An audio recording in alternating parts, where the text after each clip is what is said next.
Magandang araw mga ka-ML. Alam mo ba, na karaniwang mga kamalian ng mga estudyante ngayon ay hindi talaga sa pagsusolve ng value ng x o yung variable. Karaniwan, nagkakamali sila sa isang bagay. At yun ay yung hindi pagsunod sa mga instruction. NFI, not following instruction, kumbaga.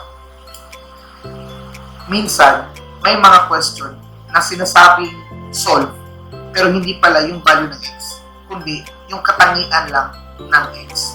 Dito sa video na ito, ituturo ko sa inyo kung kailan mo gagamitin ang mga paraan sa pag-solve ng x at kung kailan mo lang din gagamitin ang mga paraan sa pag-solve ng mga characteristics ng x. Sa topic na ito, pag-uusapan natin ang nature of the roots ng quadratic equation. So tune in and tapusin mo ang video na ito.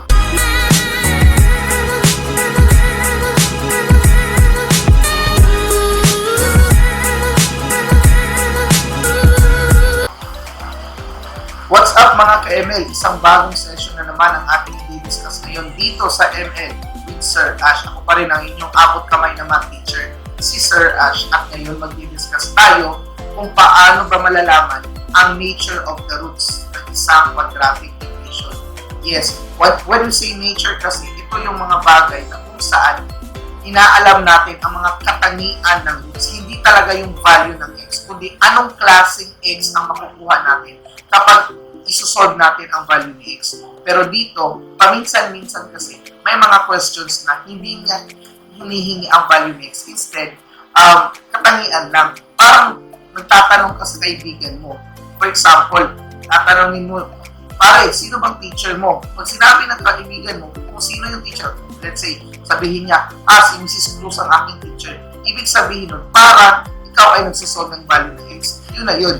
Pero pag tinanong ng kaibigan mo na, pare, ano bang teacher mo? Teacher ko mabait. Medyo strict na konti, pero maganda. So, mga ganun. So, characteristics ang pinag-uusapan, katangian. So, ngayong araw, we will be talking about discriminant. At ito yung ginagamit para malaman natin ang nature of the roots or nature ng value ng x. Okay, simulan natin. Discriminant ang tawag para malaman natin ang nature of the roots. Ano nga ba yung discriminant? Ang discriminant ay yung expression na b squared minus 4ac. Mukhang familiar ito, di ba? b squared minus 4ac. Tama ka. Ito ay isang parte ng quadratic formula. Ito ay yung expression na nasa loob ng radical side. Para saan ba ito? Ito ay ginagamit natin para malaman ang number o ilan ang magiging value ng x at saka anong klase ng x ang makukuha natin. Kung ito ba ay irrational number, rational number, ilang solution ba makukuha natin? Dalawa, isa, or wala. When we say ilang solution, pinag-uusapan natin kung ito ba ay isang real solution or imaginary solution. Continue tayo. Using the discriminant, the quadratic equations can have at least 2, 1, or no solutions at all. Ang discriminant kasi ay ang expression na kung saan nasa loob ng radical. Yung sabi ko kanina, ito yung expression na nasa loob ng quadratic formula. Ito yun. Kung titingnan natin, ito siya ang discriminant. Palalaki natin para mas maging klaro sa inyo. Ayan. Okay, klaro, di ba? Now, going back sa ating discussion, ano naman ang mga properties ng discriminant? When we say properties, ito na yung pagbibigay ng verdict o ng katangian depende kung ano ang magiging value ng ating discriminant. For example, kapag ang discriminant natin ay mas malaki sa 0, ibig sabihin, mga positive numbers yun. At ang value ng x natin ay magiging 2. Tapos, kapag ito naman ay mas malaki sa 0 pero perfect square, ibig sabihin, yung dalawang value natin ay rational numbers. When we say rational numbers, ito ay yung mga integers like positive numbers, 0, at saka negative numbers. Or, pwede din natin sabihin, ito ay yung mga fractions. Pero, kapag ang value naman ng ating discriminant ay mas malaki nga sa 0, pero hindi perfect square, ibig sabihin, magkakaroon tayo ng irrational number. Yung mga expression na kung saan meron tayong radical value or radical expression. Now, ay magiging equal o sakto talaga sa value na 0, ibig sabihin, magkakaroon ka lang ng isang solution. Okay? One real solution. So, this could be positive number, 0, or negative numbers, or even rational numbers na fractions. Okay, ito naman ang pangatlo. What if kung ang value ng discriminant mo ay mas maliit kaysa sa 0? Kapag yun ang nangyari, magkakaroon ka ng no real solution, or magkakaroon ka ng dalawang imaginary solutions. Nakuha? Napakadali lang, di ba? Recap na muna tayo. Tatlong bagay. Una, kapag mas malaki sa 0, dalawang real solutions yun. Pag equal talaga sa 0, one real solution. At kapag mas maliit sa 0, no real solution. Now, emphasize lang natin na kapag mas malaki siya sa 0, and then perfect square siya, ibig sabihin, rational value ang makukuha mo. Kapag hindi naman siya perfect square, example, 10, ganun, magkakaroon ka ng dalawang irrational numbers. Continue tayo. Now, i-apply natin ito sa mga examples natin. Number 1, 3x squared minus 5x is equal to 1. Number 2, x squared is equal to 2x minus 3.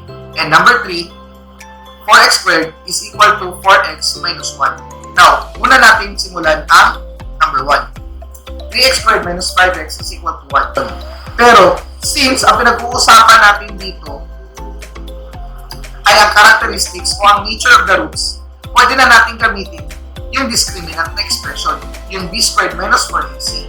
Pero una, dapat alam muna natin si a, b, at c. So, ang a natin dito ay 3, ang b ay negative 5, at ang c naman ay negative 1. So, applying that to our expression, b squared minus 4ac, ito ang mangyayari ngayon. Si b ay magiging negative 5, si a, 3, at saka si c ay negative 1. So, as you can see, magiging ang expression na natin ngayon using substitution ay negative 5 squared minus 4 times 3 times negative 1. Now, if we simplify that 1, magkakaroon tayo ng 25 plus 12. Bakit 25? Kasi ang negative 5 squared ay 25. Samantala, ang negative 4 times 3 times negative 1 ay magiging positive 12. At magkakaroon tayo ng 37 as the result. Now, ang tanong, ano ba itong 37? Is this higher than 0 or less than 0 or equal to 0? Siyempre, klaro-klaro, mas malaki ito kaysa sa 0. So, therefore, magkakaroon tayo ng two real solution. Okay? Now, mas emphasize lang natin, anong klaseng real solution ito? Since ang 37 ay hindi perfect square, magkakaroon tayo ng dalawang irrational real solution. Alright. Continue tayo. Now, ito yon. If the value of the discriminant is positive, then the equation will have two real solutions. With more emphasis, if the value of the discriminant is a perfect square, ibig sabihin merong square root, the roots will be rational, or yung value ng x. Samantala, if the value of the discriminant is not a perfect square, then the roots will be irrational. Now, punta naman tayo sa example number 2. X squared is equal to 2x minus 3. Now, kung titingnan natin ito, ang x squared equals 2x minus 3 ay hindi pa naka-standard form. So, una, gagawin muna natin itong standard form. At ito na mangyayari. X squared minus 2x plus 3 is equal to 0. Tapos, aalamin natin ngayon ang a, b, at c. So, ayan. A is equal to 1, b is equal to negative 2, and c is equal to positive 3. Tapos, since nature of the roots ang pinag-uusapan natin dito, gagamitin na naman natin is yung discriminant expression. B squared minus 4ac. By substituting, we will have negative 2 squared minus 4 times 1 times 3. Now, titingnan natin ito, pag-simplify na natin, ang negative 2 squared ay positive 4, samantala ang negative 4 times 1 times 3 ay negative 12. So, we will have an expression na 4 minus 12. At kapag ang 4 ay sinubtract, ay minusan or kinunan, ng 12, magkakaroon tayo ng value na negative 8. And syempre, ang negative 8 ay less than 0. So, therefore, magkakaroon tayo ng no solutions or two imaginary solutions. Simple lang, di ba? Okay, continue tayo. Now, para sa conclusion ng example na ito, kapag ang discriminant mo ay negative, therefore, ang sagot sa equations mo ay no real solution or can be said two imaginary solution. Ngayon, punta naman tayo sa pangatlo. 4x squared is equal to 4x minus 1. So, syempre, hindi pa rin ito naka-standard form. Ang gagawin naman natin is gawin itong standard form. So, magiging 4x squared minus 4x plus 1 is equal to 0. Ang gagawin natin ngayon is that, syempre, aalamin muna natin ang value ng A, ng B at ng C.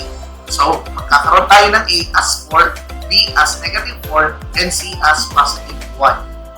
Gamit ang ating discriminant, we will have a substitution na negative 4 squared minus 4 times 4 times positive 1. So, kung simplify natin ito, magiging 16 minus 16. Bakit? Dahil ang square nito ay 16 at ang resulta naman nito ay 16 din. So, negative 16. So, pagbabasahin natin ang expression na yan, 16 minus 16. So, magkakaroon tayo ng value na 0. Siyempre, 0 is equal to our condition na 0. And will give us the nature of the roots that is one solution. And ito naman ay isang rational number. Now, very simple ang ating mga binigay na mga example. Now, kahit anong mangyayari sa binigay na mga instances dito, basta nature of the roots sa pinag-uusapan, napakadali lang. Yung expression lang talaga na b squared minus 4ac ang gagamitin mo. So, to give more emphasis, ito naman yun. So, if the value of the discriminant is 0, the equation will have one real solution. And it will be a double root. Now, isa itong example na kung saan yung quadratic equation mo ay isang perfect square trinomial. So, alright, continue tayo. So, if the discriminant is 0, the roots will be rational. Now, ito na ang conclusion natin. Para saan ba talaga ang nature of the roots? Kapag pumunta na tayo sa lesson na quadratic function, sa pag-solve natin ng value ng x, ang nature of the roots ang magsasabi sa atin kung ilang beses tatama ang graph natin sa x-axis. Now, kung titingnan nyo dito, kapag discriminant natin ay mas malaki sa 0, ibig sabihin positive number, yung graph natin ay 2 beses natatama sa x-axis. What? Alright. Now, kapag ang discriminant naman natin ay equal sa 0, ibig sabihin, magkakaroon tayo ng one real solution. At ang ating equation or ang ating graph ay tatama lang ng isang beses. Sorry na, medyo natabunan ng ating natakpan graph. Pero isang beses lang yung tatama sa x-axis. And kapag ang discriminant natin ay less than 0, ibig sabihin negative value, magkakaroon tayo ng two complex roots or tinatawag natin imaginary number. Okay? Kasi merong rational at saka irrational. Merong imaginary at saka real kasama complex na resulta. Pero basically, it's still an imaginary number. So, ang graph niyan ay hindi talaga tatama sa x-axis. So, simple as that, di ba? So, I hope klarong-klaro ang mga discussion natin about sa discriminant. So, remember, ito lang yun. Kapag ang tanong ay give or solve the quadratic equation in order to get the nature of the roots, ang gagawin mo is gamitin ang discriminant. Kapag ang tanong ay solve for the roots or solve for the value of x or get the solution in the given equation, ang gagawin mo ay yung 4 na method. Pagpipilian mo lang whether it is extracting square root, factoring, completing the square, at saka using quadratic formula. So, in any case, yung 4 na yun ang tutulong sa'yo para makuha ang value ng x. Samantalang, ang discriminant naman ang tutulong sa'yo para malaman kung ano yung nature of the roots. So remember this, mga ka-ML. Read at makinig kung ano ang ibinigay na instruction. Kung ito ba ay katangian lang ang hinihingi or kapag ito talaga ay value ng externality. Remember, sa mathematics, only answer what is asked in the problem. At ngayon naman, bibigyan ko kayo ng try this. Okay, kayo naman, try nyo kung kaya nyo bang isolve ang value ng discriminant at malaman kung ano ang nature of the roots. Kung ilan ang solutions at kung anong klaseng solutions ito. Ito ba ay real or imaginary? Okay, now, ito yung apat na yun. So, meron kang number 1 na naka-standard form na, yung apat pala, binigay ko na as naka-standard form. At ngayon naman ay bibigyan ko kayo ng mas challenging na problem. Okay, ito. Find the value of A such that the equation ax squared plus 12x plus 11 is equal to 0 has exactly one solution. What is that solution? So, good luck sa mga magsusolve and hopefully kaya-kaya nyo. Kasi kung kaya nyo to, malamang-lamang sa mga exams na darating sa inyo about discriminant and about solving for the value of x, kayang-kaya nyo na at wala, parang manina lang, chicken. Okay? So, hopefully, nasagot ko ang mga tanong na ibinigay ko kaninang start ng video. And if ever sa tingin nyo may kulang pa or medyo hindi nyo pa naiintindihan, huwag kayong maghiya na mag-comment dito sa video na ito. Sama-sama nating gawing madali ang mathematics dito sa ML with Sir Ash. Ako pa rin ang inyong akot kamay na math teacher, si Sir Ash, signing. If you like this video, click the subscribe button and notification bell to get you updated on the next videos.